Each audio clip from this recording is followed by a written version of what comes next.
sad. I mean, we had people who put up videos on social media just before even these matches. Some of these people, especially the businessman in Cote d'Ivoire, a very respectable member of a Nigerian community in Cote d'Ivoire, who just passed away after the match. My personal experience was just something else. I tell you, I had a personal, this is me. I was setting up a viewing experience, and that was quite a very nice one. And then 88 minutes, the second goal goes in. And this is me, you know, Victor Osimhen, the second goal. You know, the one, Nigeria's second goal. So 88 minutes. I had a problem with my car. I was overheating, and then I wanted to go fix it. And then, okay, the match is over. Let me just go and set myself to celebrate and go home. And then I go out, get the car set, and then I come back. Do you know what I see? 1-1. I see 1-0, and I see a South African player holding the ball on penalty spot. About to play penalty. I was like, was it deja? I said, wait, what happened just happened? Like, was it like I dreamt? That's football drama for you. It was something else. We all shouted, Osimhen, I went back, and the funny thing was, everybody that was watching, they were just quiet. I was like, okay, why didn't they shout that? Like, in anger or in protest? But that, if you're talking about excitement and tension, I can barely, it's been a while since I have seen anybody or any match as tense as that particular match. What was your experience? So 3 different things. Well, my experience, I was surprised to see a lot of people feeling this way. And we saw each other together on that day. In all honesty, I didn't feel any of this pressure or tension. I think when it comes to watching the Super Eagles over the years, I've been able to manage my expectations with them. You know, if they win, great, thumbs up, I'm happy, I'm in a celebrative mood. If they don't, well, it happens. This is not the first time a team would lose, because the consistent disappointment is enough to like make sure that, look, these people should not have power over how I feel. I'm talking about these people that lost their life over this game. When you play hypertensive football, we saw how the South Africans should have even scored 2 goals in the first half. And that was enough, you know, for lots of Nigerians to feel like, oh, what's going on? Is this the end of the road for us? You know, and that's how they feel. And naturally, when you are hyper-focused on something, you love it, you give it maximum attention, this is what happens eventually. We love the Super Eagles, we want them to succeed, but, you know, it's sad that this is happening. Yes, hopefully we don't hear more sad stories. Hopefully. That's talking about Sunday.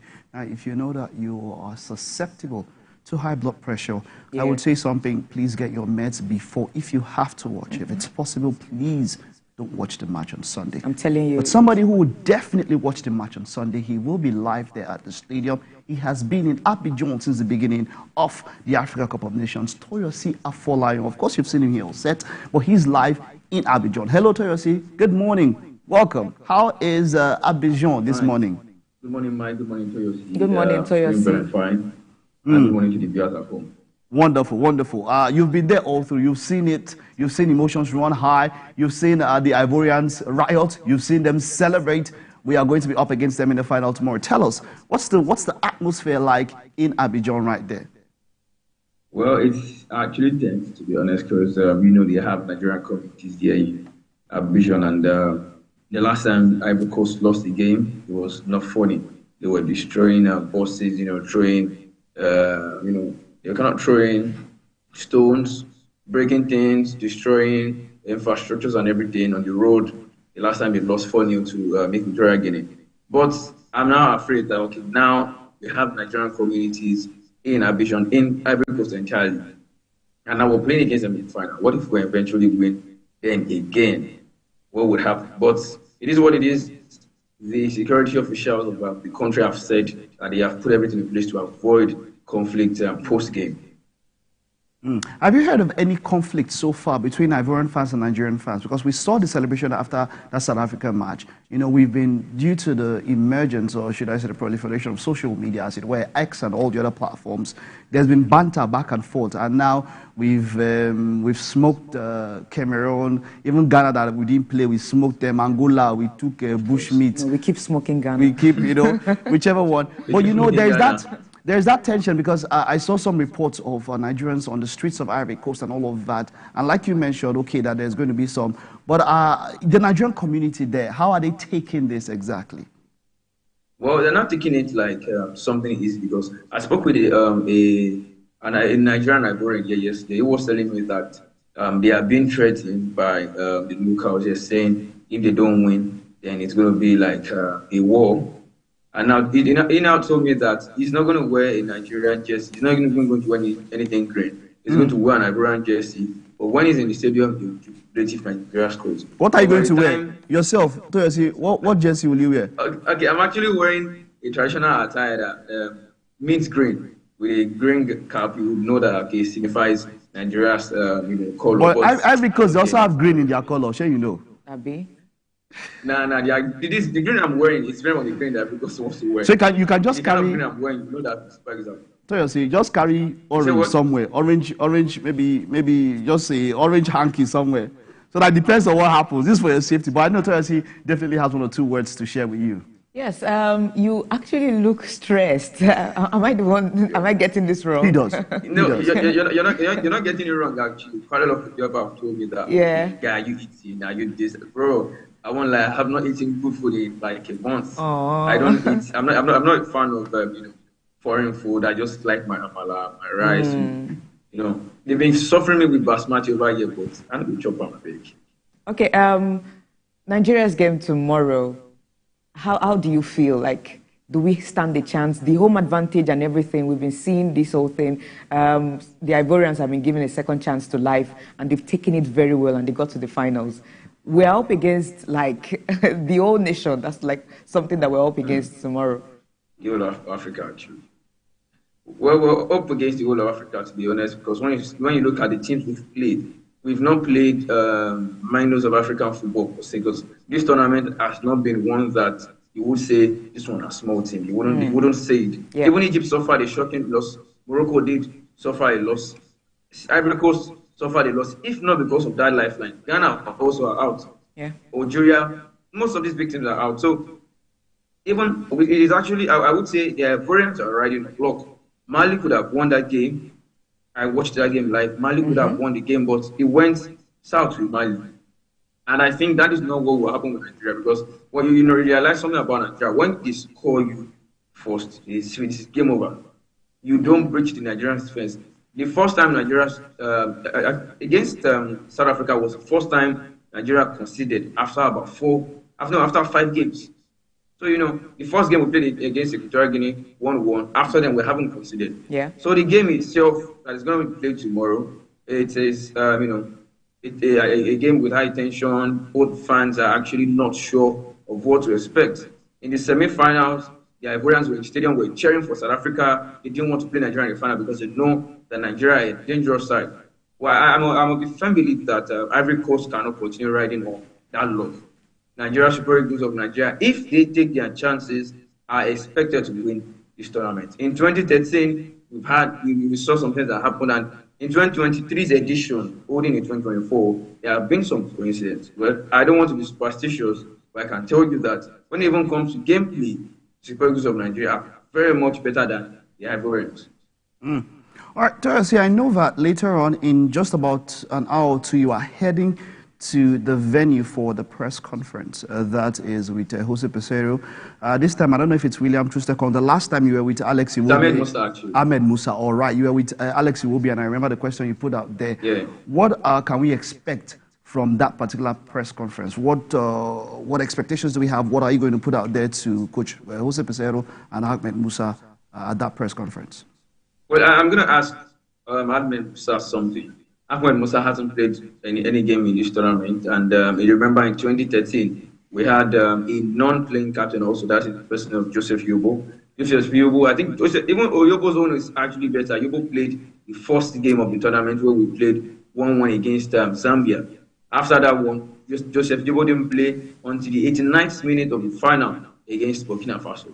So now we're having a non-playing captain also, who is like the motivational leader in the team, doing everything that matters off the pitch for the Super Eagles of Nigeria. I would ask him, does he consider leaving? I mean, will you consider leaving the Super Eagles if we end up winning this tournament? Because I am of the family that Ahmed Musa blocked the way of Bayer Leverkusen's youngster. What's his name? Nathan Teller in the team.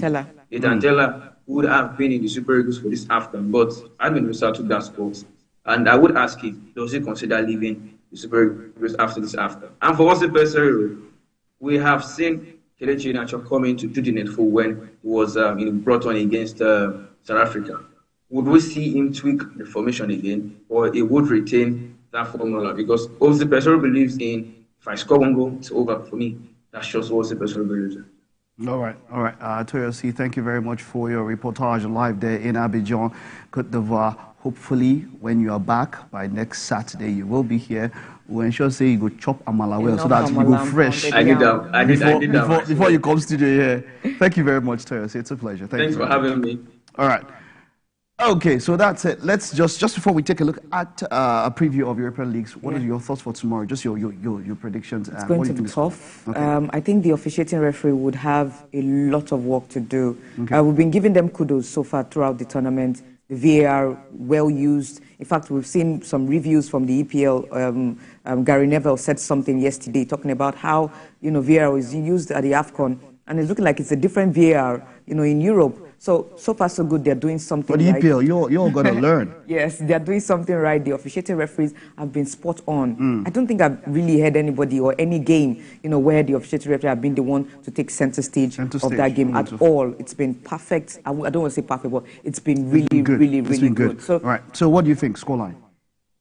I'm looking at like a 2-1. I think Ivory Coast will score. I really do not know. I really do not know. It's going to be tough. I feel like Nigerians will have to, the Super Eagles will have to, dig deeper than they were playing before. But we need this. But I need them to win, yes. We need this. Yeah. We need this. As a country, when I saw the celebrations... It's been 11 years. When I saw the celebrations, after what happened, there was no Hausa, there was no Yoruba, there was no Igbo, there was no Edo.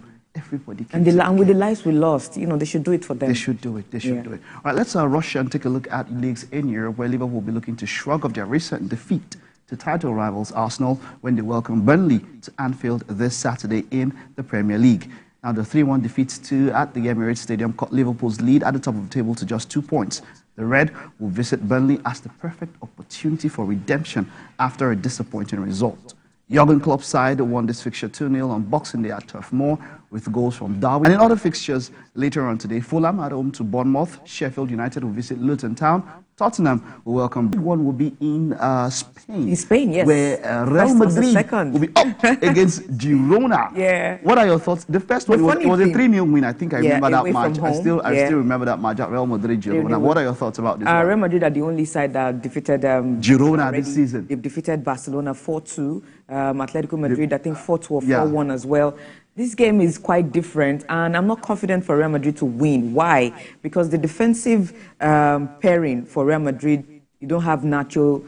There's a doubt for Rudiger. Looks like he's back, but serious doubts. It's going to be like short defenders at the back. You have Carvajal, what's his name now? Chouameni would have to play from this centre-back position now. Naturally, he's a DM. So many makeshift positions for these players. But they find a way to. Well, that's why they are Real Madrid. They are the Santiago biggest club side in the world. Hopefully, they should use that the fans cry and the rally, to be able to win. Wonderful. It's going to be tough. All right. And now, earlier on, something I just got right now. Earlier on, we spoke about the Lagos Marathon. Of course, Kemi and Emmanuel spoke about it. But there is an update now. It's a Kenyan 1, 2, 3. I don't know why we're inviting these Kenyans. What are we expecting? This is what they love. What are we expecting? So Kenyan 1, 2, 3. Bernard Sang of Kenya has won the 2024 Lagos City Marathon. Sang returned with a time of 2 hours, 16.35 minutes. That's for Sang, and followed by another Kenyan, Silas Cheprot. Silas Cheprot in second place, 2 hours, 16.38 minutes, just 0.03. That was very, very close. Very, very close. And then, of course, Geoffrey Bergen came at third in 2 hours, 17.27 minutes. The first Nigerian is Adamu Shehu Muwazu, and 2 hours, 29 minutes. So yeah, Lagos City Marathon, and I know there's a shorter one by there's a 10-kilometer on. This one had to start much earlier. I know it started about 5:30 or so because of the temperature. They wanted to make sure that look, these guys don't get burned out. Don't burn out and all of that. But yeah, that's it. Kenyan 1, 2, 3 at the Lagos City Marathon. Hopefully we have Nigeria sometime. I mean, this is the 9th year that Lagos City Marathon is holding. Yeah, the next year is going to be the 10th one. I think the addition of the 15 refugees also, lovely. To add the society and everything, everybody is inclusive, when it comes to the